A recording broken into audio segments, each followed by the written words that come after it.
Urbanization is a driving force of change and development with the power to change and improve lives. It affects us all, locally, nationally, and internationally. And it creates unprecedented challenges.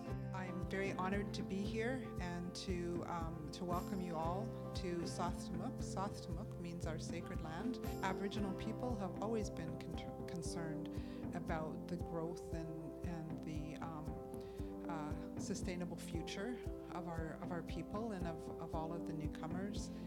As you know, the new urban agenda, and if you don't know, you should, the new urban agenda was adopted within the context of the United Nations last week in Quito. That's basically the end of a process of several years of negotiations and discussions leading to an agreement on what might be done to ensure a sustainable future for our cities and therefore for all of us. So specifically, I want to reference the importance of Habitat 3.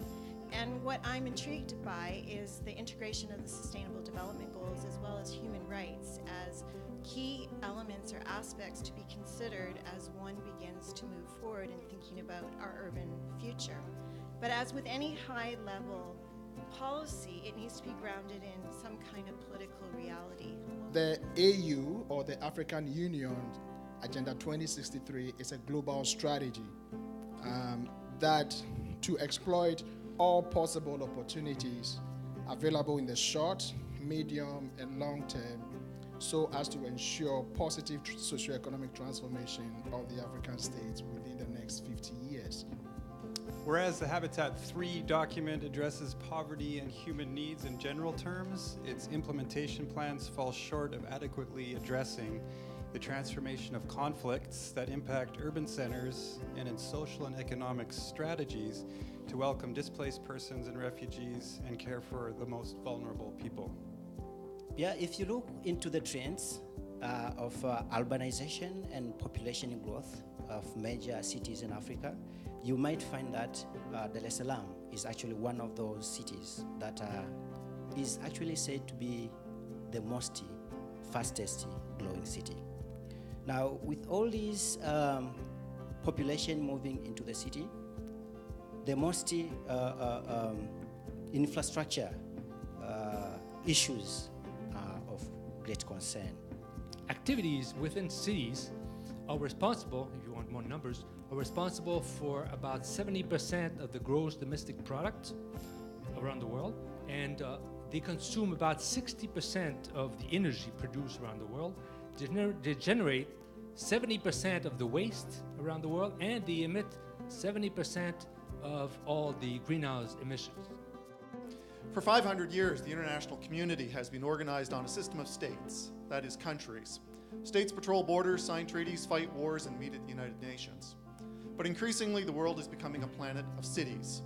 Increasingly, cities are the driving forces of economics, politics, and culture. But with the rise of cities, we're facing a challenge of governance. Over 2/3 of Canadian households own their home. But with ownership has come something else: mortgage debt. Today, Canadians owe $1.4 trillion on their mortgages, which is 70% of all household debt of any kind. In short, the Canadian home has been converted into a financialized commodity that is now too important to the national economy to be allowed to fail. Much of my day job involves working with agencies of public safety and municipalities to find more effective and efficient ways to both enhance public safety and reduce crime. Rapidly urban growth and the increase in populations in urban centers poses specific challenges to public safety. One of the challenges that we have to deal with is the idea that as people increase in cities, the demands that they make on police services or other public safety agencies increases, and the traditional way of responding to these no longer apply, they're no longer viable. Okay, so from the city of Abbotsford, BC to Cairo, Egypt, women are disproportionately victims of violence. And increased urbanization adds additional challenges to our global efforts to combat this violence.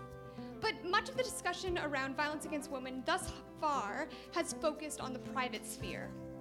Yet in many countries, there is a lack of law and policy addressing violence against women within the public sphere, such as street harassment, which is exacerbated by poor urban designs and poor management of public spaces. Child-Friendly Cities is an initiative in place as a direct response from the UN Conference on Human Settlements. It was developed with cooperation of UNICEF and adheres to the UN Convention on the Rights of the Child. A child-friendly city is intended to guide cities and other systems of local governments to include the rights of children as a fundamental component in program and policy development. Tonight, as we celebrate and advance our understanding of the new urban agenda, we have an exceptional opportunity to improve the health and well-being of all people living in the cities of today and to shape safer cities for tomorrow. In my view, access to justice is a cornerstone for maintaining and improving the safety and peacefulness of our cities for two main reasons. So tonight, recognition has been given to the critical role that the new urban agenda will play in shaping foreign and local policy, urban planning and infrastructure, climate change, governance challenges, and crime prevention. All factors which can promote increased physical and psychological well-being and healthier outcomes for our citizens. Clearly, urbanization has the power to change and improve lives, but successful outcomes rely on a high level of engagement with our citizens and our organizations. It requires active participation in the decision-making process, and it is dependent on strong local leadership.